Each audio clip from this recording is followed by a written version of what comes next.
Hi. Hi. So I want to make sure I'm pronouncing your last name right. Jurassic? Just like the park. Just like the park. Okay. I say And that every day, 100 times a day. woohoo!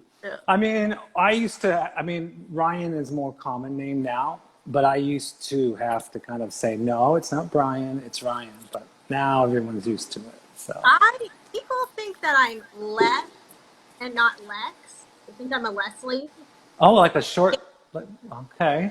And so Yeah. you put that X in there just to fool them because it really is supposed to be an S. No, it is an X. It's just people hear less. I know. I think maybe they think you're fooling them or something. They want to correct you. They think I'm a liar. I don't know why.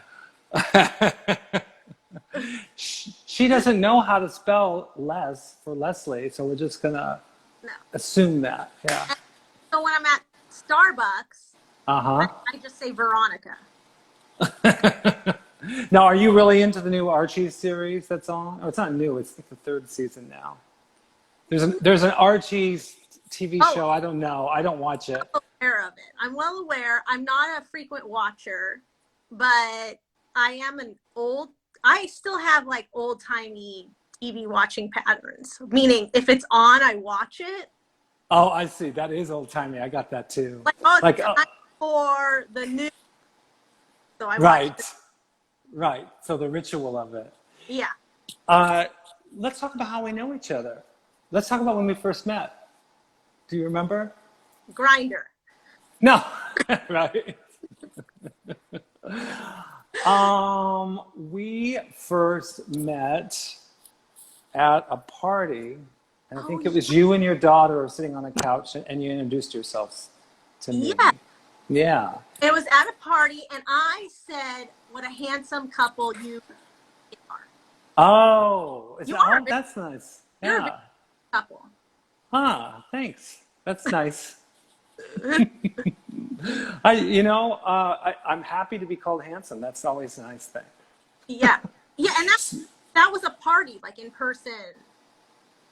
Yeah, that was an old time in-person party, not like this whole thing, which is weird. electronic. Yeah. Well, I'm getting more used to it. Yeah. What kinds of things do you like to draw?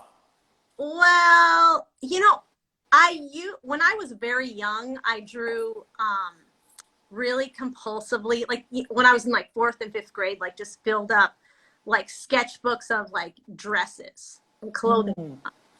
And I still, when I draw, work the same way, like compulsively, repetitively, like obsessively. It's interesting because when I was drawing as a kid, I think I was always trying to illustrate stories I had in my mind. Ooh. And I think that's kind of why I was drawing and trying to create little worlds. I was creating worlds. But lately, more and more, the compulsive thing, where it's just like, I want to just take over the world with my marks or whatever that is. I can't stop, and that's a newer thing for me. But I always doodled, like at meetings, I always doodled. But now I feel like, it's taking over more. So. Yeah, I feel like the unconscious doodle of like in a meeting or on a phone call is more of a Jungian, like archetypal symbology type thing. I only recently started drawing. And really? Sometimes I'll do a sketch, like a wild little figurative sketch, just so I get an idea out and I don't lose it. But now it's integral to the new work I'm doing. Okay, cool. So shall we continue our conversation while we doodle? Yeah, your camera up. You know what you're doing. Well, not really. I just have 2 setups. Yeah. So I kind of conquered the demon of setting up. That's hit by it. Yeah. But Now, that's paper. Oh, nice paper with little raggedy edges. Yeah, you know what? I hate a deckled. Oh, you don't like a deckled edge? No, it's so grandma. but now I've kind of come to love it a little more. Ah, so embracing the inner grandma. Yeah, I'm old now. Right. I didn't get the full paper. I purchased like the gloss. Oh, something's going on with your microphone. You're going in and out a little bit. Oops. I don't know if I can control that. I might hold it. Is that better? Yeah, that is better. Yeah, cool. This is like breastfeeding and trying to watch TV. you know what that's like, Ryan. I do. Trying to No, I keep don't. up on The View. Oh my God. So, what was I going to say? Oh, so folks out in the studio audience, feel free to grab a piece of paper and draw along with us. If you've never been to Doodle with me before, you're going to hear me say this a lot, but this is 30 minutes of drawing, so don't be surprised if time goes by very quickly. All right? And I would highly recommend like old envelopes that come in the mail are good to draw on. Right. Like, the more informal your materials are, I feel like the more approachable and the less precious you are with them. That is true. In fact, my best doodles tend to be things that I do like on bills that I haven't paid, or Yeah. when I'm And Now, are you the responsible one in your relationship? we're responsible, and that's a very good question. We're responsible in different sorts of ways. Yes. So let's see. I mean, Kid's not on. Let's see if Kid is on. No, he's not on. He's getting ready for a show, so he's not going to be here tonight. But so I can say stuff, and then maybe he'll watch it later, and then we'll just deal with it later. No, I'm kidding. Let's see. I tend to, if I feel like things are looking dirty, or there's things that need to be clean, I'll just do it. I feel like that's Yeah. like maturity in a relationship. Well, Like but that's just being like a grown up, he takes care of the bills though, because he'll get the bills together. He'll add up all the stuff that needs to be paid to our landlord. So we trade off, Yeah. off and on about stuff. I'll make the bed. I'll take the dirty sheets off and things like that. Yeah, that's definitely my job. Yeah. Because I want clean sheets. Yeah, I do too. I mean, there was a time in my 20s where I didn't worry about those things. Yes. And then I remember dating someone who said, "I don't think you changed your sheets in a month," or something like that. Because he. But I don't know if either I was depressed or just didn't care about that kind of stuff. I can't even remember doing it. And I also shout out to all the people I dated when I was single. I don't remember brushing my teeth. I mean, I know I had a toothbrush, but I also know I couldn't afford to get a toothbrush regularly. Wait, I thought you're single now. Are you not single now? No, I am a married woman, Ryan. For some reason, why did I think that? Because I'm so sexy. That's it. Sexy and available. I think or it might have been that because when I met you, I didn't meet you with your husband. So well, he was there. He's just a very quiet man. We are opposites. I see. Okay. And so we both don't like to acknowledge each other in public. Okay. Yeah. It's our kink. No, just kidding. It's like how you pick up people. It's like exactly. You both go out and you scout, and then whoever. Yeah. No, we are both very much opposites, and we don't wear wedding rings. I see. Okay. And we never really have. I work with my hands, and I feel like a diamond is overdressed for hobby clothes. For me, it doesn't compute. But also, my spouse for a long time was on a helicopter crew in an active duty Air Force. So he didn't wear one out of safety. when we Oh, got okay. married. And so we will wear rings when we go out on a date. And we get really Oh, excited. We'll be like, oh, it's we're wearing our rings. oh, so you dress up. Okay. Yeah, when we Oh, dress that's fun. up. Yeah, it's special. It's a special thing.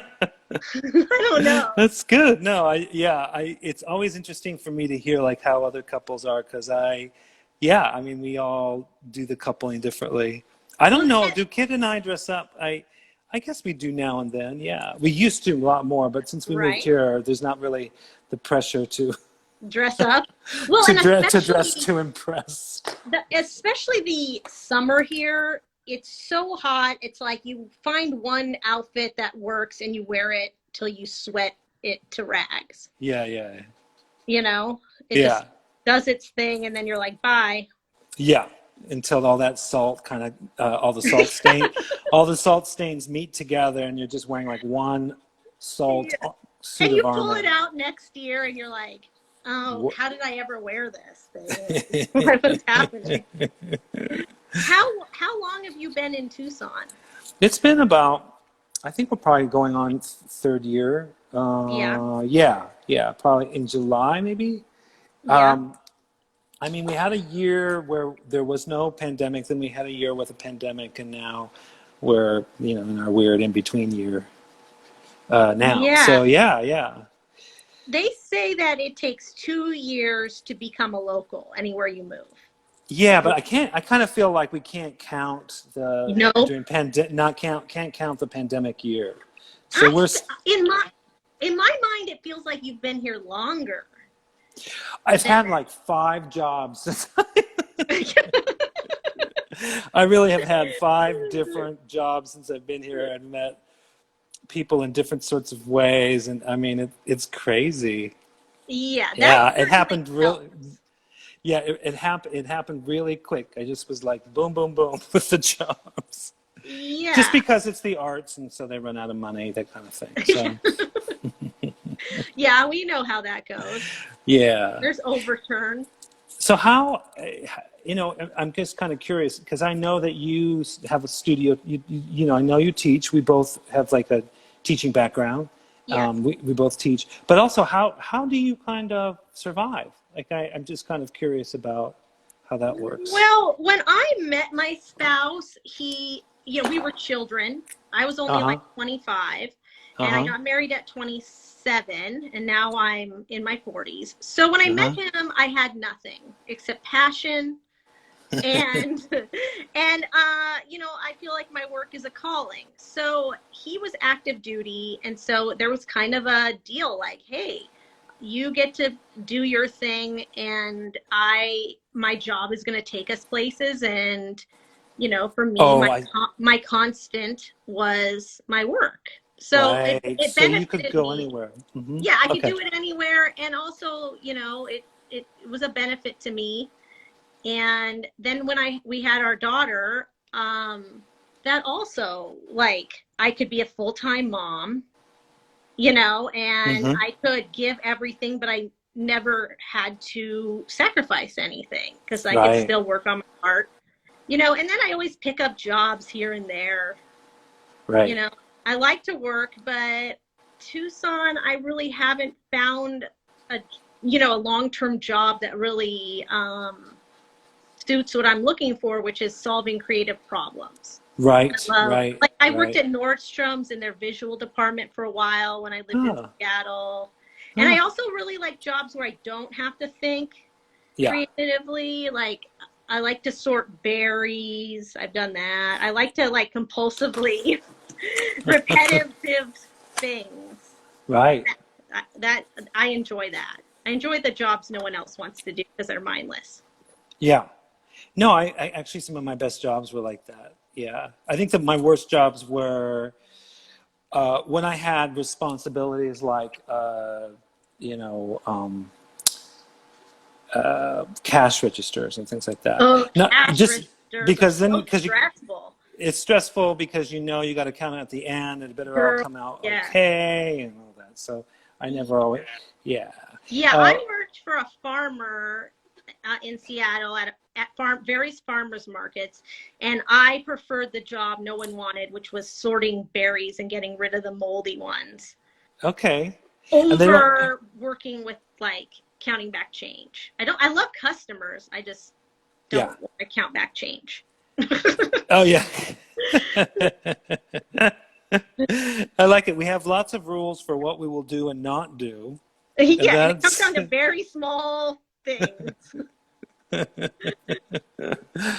that's funny. Now is your background Slavic? Because sometimes I get the feeling from your work that you kind of are working off of kind of some Yeah, more Slavic type style yeah, lots of pattern. flowers. Yeah, Yeah. my mom is Cajun from Louisiana, and my dad is Croatian. Uh-huh. From Croatia, but he was actually born in Egypt during the Second World War and immigrated through Ellis Island in the 40s to the United States. Wow. Okay. Yeah, isn't that wild to actually S- think of people coming through Ellis Island, you know? Like, that Yeah. blows my mind. So, and then I've gotten a DNA test, as we all have, and Oh, it I came haven't back. done it yet. Oh, well, mine came back that I was, 20% Southwest Asian, meaning Oh, wow.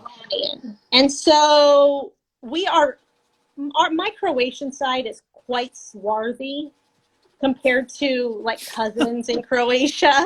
Uh-huh. And I sent the info I got to my cousin. He was like, this explains our swarthiness. Like, it makes so much sense. So, So are you interested in kind of those cultures? Because like I've always wanted totally. to like I have lots of friends who like have ancestors. Like they basically can say, this is my culture, these are my ancestors. And I'm I'm never quite sure. I mean, my parents have told me my background, but it's different, with those DNA tests is different for each person. So I'm wondering, like, what is my genetic slash cultural mix, like what am I somehow expressing, right? So, Yeah, so I'm like, I'm well, like I love that. if I call upon my ancestors, like, what are they going to look like, or, why am I attracted to certain things? I kind of want to know like that kind of stuff.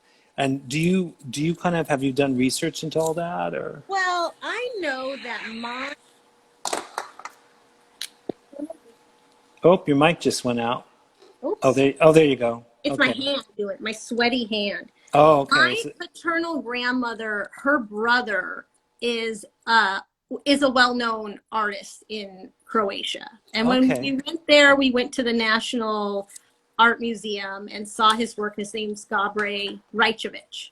And Uh-huh. my middle name is Rajcevic. It's a family name. And so, yeah, I definitely have, I'm just, my dad came here when he was 6. I'm just one generation removed, Ah. so the lead is hot, but I'm really obsessed with DNA and ancestry. And I think it's a scientifical manifestation of karma. Okay. It's Yeah, like huh? who we are, and I think it's magical. I really enjoy Finding Your Roots on PBS is like my favorite show. Oh yeah, yeah. Oh, I love it. I Yeah, love those it. are I just good. love hearing the story. It just captures my imagination. So, I like when you actually see the records and of oh, like, people's records or the court records or stuff, and you can see the writing from that time, and it's like it's in the present, but it also represents something that happened a while ago. And I yeah. love that. Yeah. I know. I would love to look into like the real monsters in my past. Oh yeah, you're interested in that? Yeah, yeah. I want to know about the bad guys too.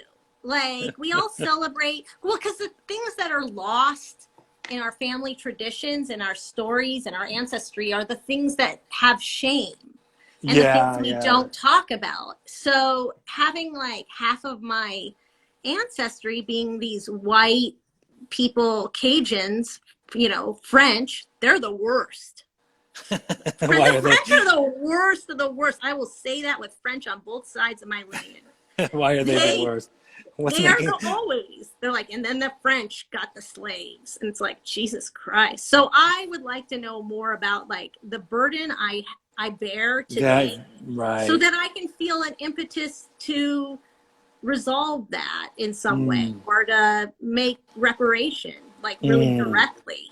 You know, because we mm-hmm. always think about reparations. We're like, okay, I can Venmo someone money directly, Right. or like I had a discussion with my daughter, a very open-ended one, being like, this is our ancestry, what do we do about it? And she's like, I don't know, I'm not an activist. And I was like, you don't have to be an activist to solve a problem on Mm-hmm. a local level or on a personal level, Yeah, you for know? me, it's just like, what kind of world do I want to live in, and what can I do to make the world more like that? You know, Yeah. it's not necessarily a moral imperative as much as a selfish one, in that it's like, I don't want to live, I don't want to feel bad about what's going on with other people by not doing anything about it. You know, it'll just, so what do I do, and how do I understand it? I mean, I also wonder if white supremacy is also based in trauma in some interesting cultural ways, like if they're in some ways, uh, imitating an oppressor that they've had before coming to this country. I Yeah. mean, I think a lot of for having half of my, DNA be immigrant and first generation, and then the other half be like intertwined with this horrible monstrosity of Southern heritage, I definitely think that, you know, that there's a trauma that stems from people forgetting from where they're from. There's people who don't know where they're from, but there's like white people that just think it's cool to be like, have this like amnesia, uh-huh, and just like go on like, I'm an American and I'm American culture. And right. I I think like a willful amnesia is Yeah, part of white supremacy. yeah. I Because if you think that know where you're from, they're like, you can't be from there anymore. Like, become American, ditch everything uh you've known. And it's like, but maybe I think a lot of you don't know immigrant what you're doing. but maybe a lot of immigrants are needing to do that to fit into the new culture they're in. Well, the every immigrant story is like is how the children born here aren't of the country the parents are from. It happens. Like Right. it always happens. There's never not been there's never been an immigrant story where there's the parents are like, you know, don't be American, you know? Right. Like it just Well, happens by I culture. think, I mean, a lot of people I know who've come from immigrant parents, a lot of times if they're bilingual, they don't speak, they'll only speak English. The parents will only speak English to the kids, but then they'll speak, like Spanish to each other. So the kids Yeah. don't really, other times, the kids are being used as translators as well. So it's an interesting situation And it's different for about. everyone, Yeah, everyone's families deal with it differently, and especially with my family. I mean, it goes way back, to my great grandparents, and Yeah.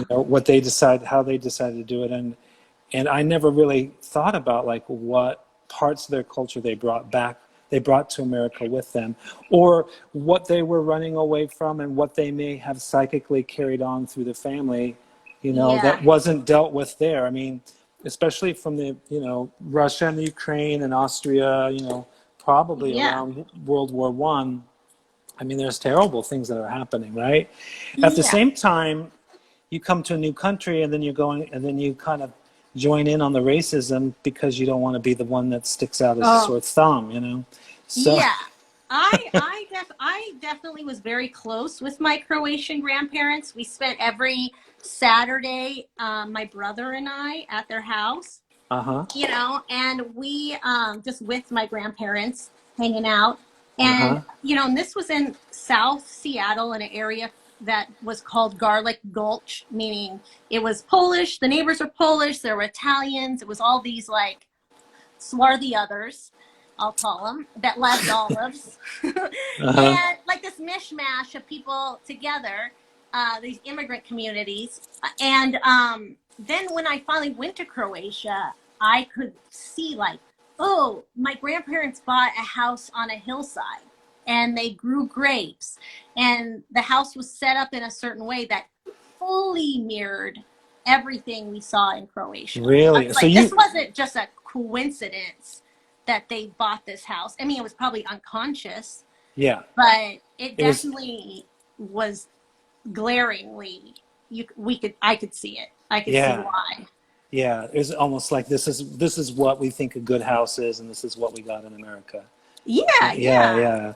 yeah. And, Now, a question I have for you is, you had earlier talked about like magical, that there are magical aspects of your culture. Was there anything that you discovered when you were in Croatia that you were like, oh, that's something that my grandmother used to do, or that's something my parents did, or that you saw that was more common there? Or I guess I'm kind of well, curious about, were there rituals or customs that you felt like I wouldn't say anything glaringly magical. I mean, for Mhm. me, it was definitely food. The magic Mm-hmm. of the taste buds, of being like, oh my gosh, I need to eat this feta cheese pastry 10 times while I'm here. But in Dubrovnik, where we stayed, my aunt had passed, so we had brought her ashes there, Uh-huh. and went out on a boat. And in the harbor, there is an island called Lockrum, and that island is where, it's a 5 minute boat ride. It's not far from the harbor. Uh-huh. And that's where my grandparents went for their dates when they would go courting. And it's like covered with peacocks, wild peacocks, and it's beautiful and small, and, oh, pine trees. So for Oh, me, cool. like walking the same steps and like going down the straw dune and in the old grad, where at the time my uncle still owned an apartment. Like for me, like just walking those same steps and seeing my grandmother's cousins, Uh-huh. my grandmother has long since passed, but they were like, oh my God, they call me Mala Orsolina, little Orsolina. They were like, you look just like her. So for that, like full circle of like, I look like her, I'm walking these steps, I named my Right. daughter after her, I'm eating this Right. delicious food. For me, that was like Uh-huh. magical. And it's just this feeling of fitting in, even though I'm not 100% Croatian. I never, growing up, had a feeling of fitting in.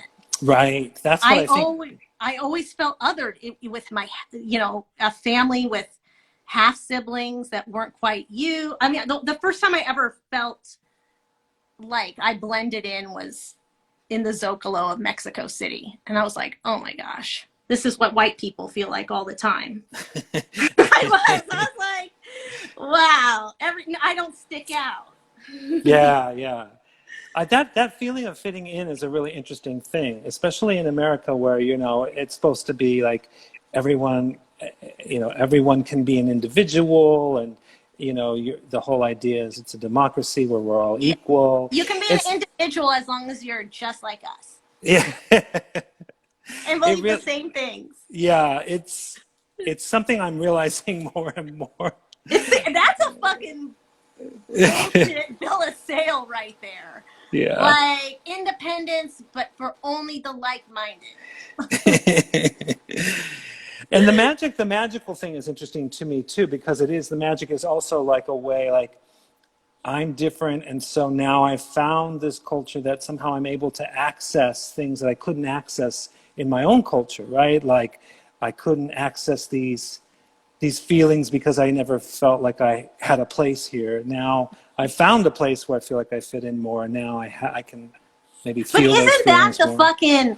isn't that how the oppressor destroys the magic?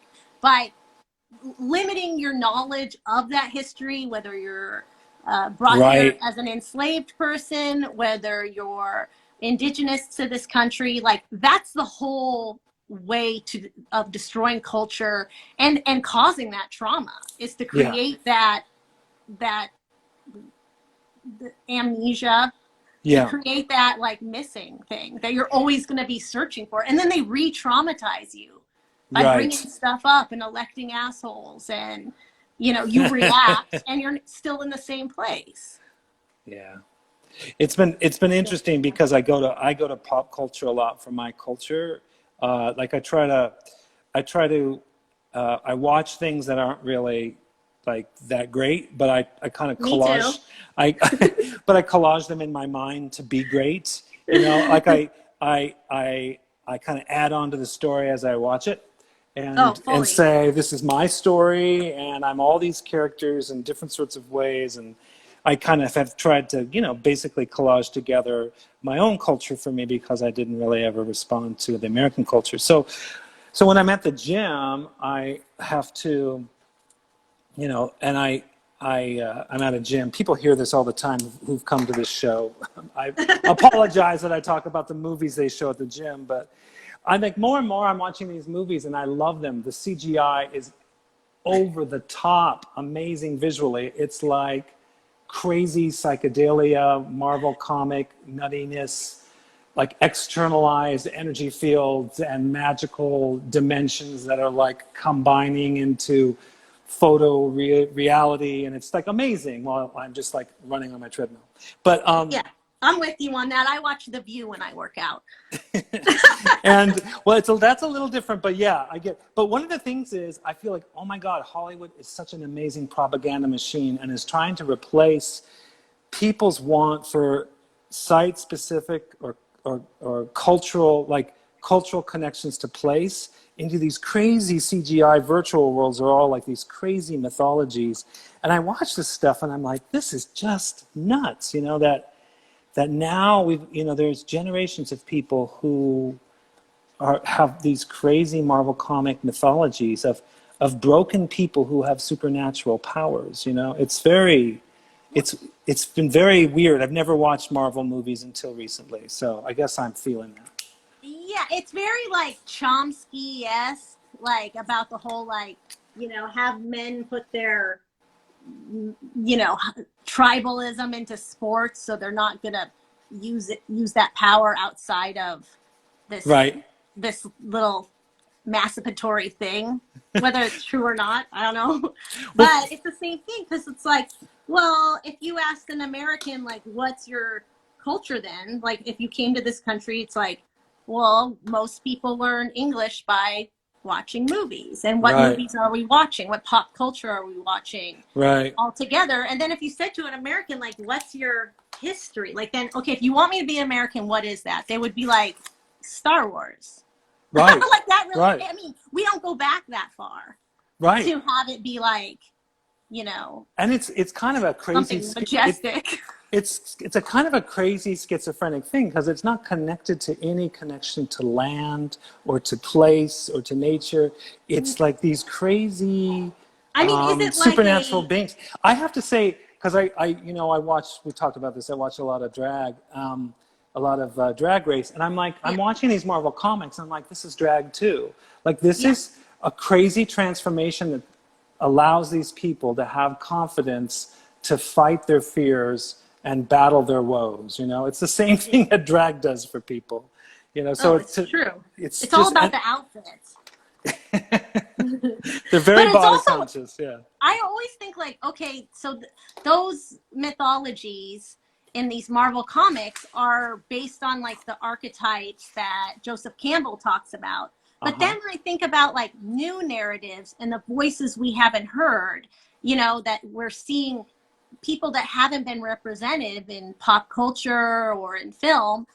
Are we going to get new archetypes? Like, are the archetypes Joseph Campbell talked about going to shift Well, I think it as comes. we Yeah, I mean, I think experience voices that have been underserved?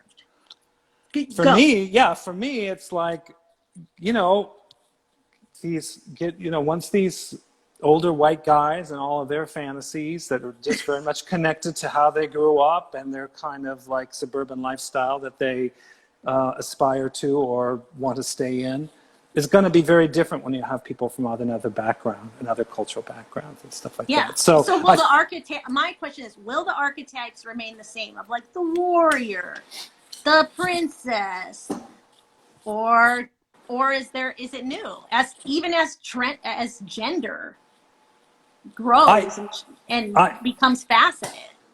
Well, you're giving me hope about my work, which is I'd love to do that with my artwork, you know, like create new mythologies, but it's hard because it's also kind of like I'm still swimming in this stuff that we're in, Yeah. you know, and trying to sort that out. Yeah. We'll let the curators figure it out when you're dead. Not your job. Right? Your own I know I don't want to have to die to have an art career, but that's a whole other story. We're at our time. flowers. Woohoo! Oh, fantastic. Sell Lovely. them, and someone will buy them. You can definitely post it if you like, and I'll try to hype it up. Yeah. Liz, I'll show you what I was up to. Show And me. Yours is so pretty. It's like my brain. well, that's the problem is it is my brain, and it's got to get out. So thank you very much for joining me, Lex. That was a lot of fun, That and was fun. But yeah. fine. Your OnlyFans is nice. Thank you. Well, I know I can't do porn now, so you know they just decide. Well, no, what's going on now is they won't let me. Yeah, you can no more erotic content. That's the new OnlyFans thing. So, no, I'm joking, everybody. In case you don't know, I don't have an OnlyFans. We didn't be on Grindr. This isn't OnlyFans. It's still Instagram. It's still Instagram, everybody. There's no reveal. There's nothing else that's going to happen. So anyway, thanks again for joining us, and that was really fun. And everybody, you know, please look up Lex's work. I'll go ahead and I'll be sending out a link to her account. And I just want to say thanks for everyone who comes every Friday. I really appreciate you all being here and drawing with us, doodling with us. And hey, just want to let you know that next Friday is Asher Hart from Los Angeles. He's a really interesting artist, theater director. Does a lot of experimental stuff, so I hope that you join us. And also, there will be, in September, a class following the first Friday of every month. And if you want to sign up, the class is to take your doodle and to expand on it over an hour with me. So I hope that you will join me. The first class is free, so see what you think. See if you want to, yeah. What was that? I said doodling at large. Doodling at large, right. So anyway, folks, have a great weekend, and thank you, Lex. I really appreciate just hanging out with you. So that was fun. Anytime. Okay. Have a good night. Bye. Bye.